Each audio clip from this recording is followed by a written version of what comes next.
Ayan, ito ang aking Madiba. Ayan, napakaganda niya na. Dati is na sunburn siya. Ito yung na sunburn ko sa pinaka crown niya. Ipakita ko sa inyo yung picture niya dati. So, ayan yung picture niya dati. Ang laki niya, 'di ba? Pero buti na lang naka-survive pa siya. Then ayan, tingnan nyo, nakapaling na siya. Kaya ire-repat ko siya. Then ayan, ang laki ng pots niya para sa kanya. Then meron na siyang mga millibugs doon na i-start ng mag-millibugs. Dito siya dati na crown rat, pero ayan, tumubo na yung pinaka ano niya, head. Ayan, o gumanda na siya, 'di ba? Ayan, ito yung pinakamatagal ko ng Madiba, almost 3 years na siya sa akin. Ayan, napakaganda niya, 'di ba? Then buti na lang is naka-survive pa siya. Ayan, ire-repat ko na siya. Nakapaling kasi siya. Then ang laki niya ang liit niya para sa pots na ito. At ayan, nakita ko wala siyang new roots. Tapos yung yung stem niya is nag-rot na, malambot na. Ayan, buti na lang naisipan ko siyang i-repat. Then ayan na pala, tapos wala siyang new roots. Ayan, no. Ayan, malambot na yung kanyang stem. Buti pala na tingnan ko siya agad. Then ayan, okay naman siya. At napaka niya, dehydrated kasi hindi ko siya talaga diniligan kasi nga i-rerepat ko siya. Then ayan yung pinaka head niya, ang ganda na. Ayan, nawala na yung sunburn. Then ayan nga, ikakat ko itong stem niya dito sa pinaka dulo. Ayan, walang tayong pangkat. Then ayan, ikat natin ang pinakadulo niya kasi malambot siya. Ayan. Then ayan, tingnan nyo, ayan, ang lambot niya na. Ayan, kitang kita. Then ito is itatanim natin ulit sa ibang pots naman. Ayan, sobrang tagal na sa akin ng Madiba. Ang Madiba is matitibay din, kaya favorite ko din ang Madiba. Then ayan, at meron akong biniling cinnamon, at lalagyan natin siya ng cinnamon bago natin siya i-pot. Ang Madiba is sa una lang naman siya maselan. Nung una is ayan, nagselan sa akin pero naka-adjust siya. Then ayan, mabait naman pala ang Madiba at matibay din sila. Then ayan, lalagyan ko ng cinnamon bago natin siya i-pot. Ayan, ganyan lang ang gawin natin. Then ipapat ko na siya agad.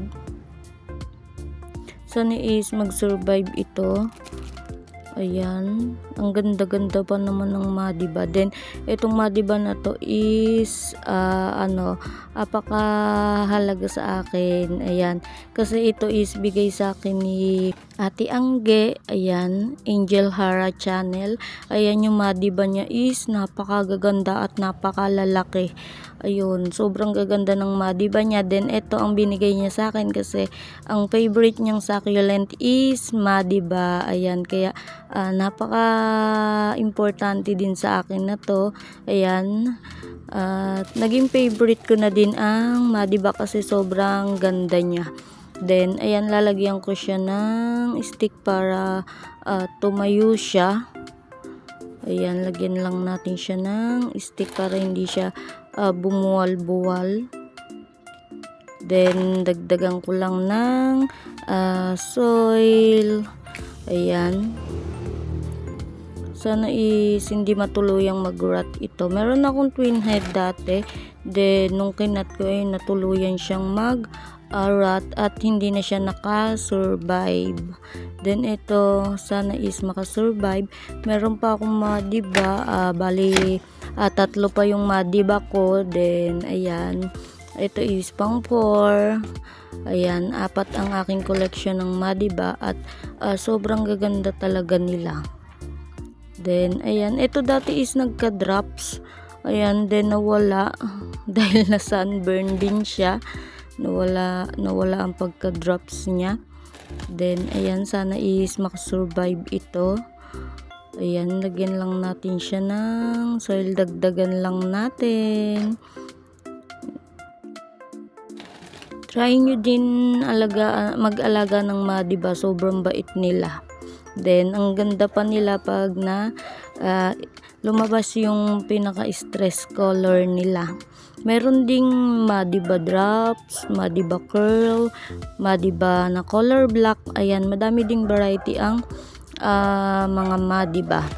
Then itong akin is yung madibang lang, common. Ayan, sobrang ganda naman niya kahit common lang siya. Then ayan, tingnan nyo yung gilid ng tips niya is puro pink. Ayan, sobrang dali lang alagaan ng madiba. Then ayan, ito is almost 3 years na sa akin, napakatagal na. Then happy ako kasi nakaka-survive pa siya. Then ayan, dagdagan lang natin siya ng soil. Ayan, ito is loam soil, then dinagdagan ko ng ipa. Ayan, dati is garden soil lang din yung ginamit ko dito, tsaka ipa, okay naman sila. Tapos yung dalawa ko is garden soil lang, then ipa, ayun, ang ganda naman nila at okay naman din sila. Then ayan, ganyan lang yung aking ginawa at sana is makasurvive siya. Ayan, ayan, magpakabait ka. Then hindi ko muna to papaarawan, pa-i-stablein ko muna siya hanggang maging okay siya. Then ayan, na iripat na natin ang aking beautiful madiba. Ayan, ang ganda din niya sa white pots. Ayan, then ilagay ko na lang dito yung kanyang leaves para kung sakali, ayan, meron tayong leaf propagation ng madiba. Then ayan na siya, di ba ang ganda niya, oh, ang ganda niya, ang tangkad niya, tumangkad din siya. Then buti hindi siya nag-rot ng tuluyan. Ayan na guys. Then shout out to my member Daisy Succulent and Cacti Lover, Rolly Sills Vlog, and Aileen De La Cruz Vlog, and also to Ate Roxy. Please subscribe to their channel. Thank you for watching. Bye.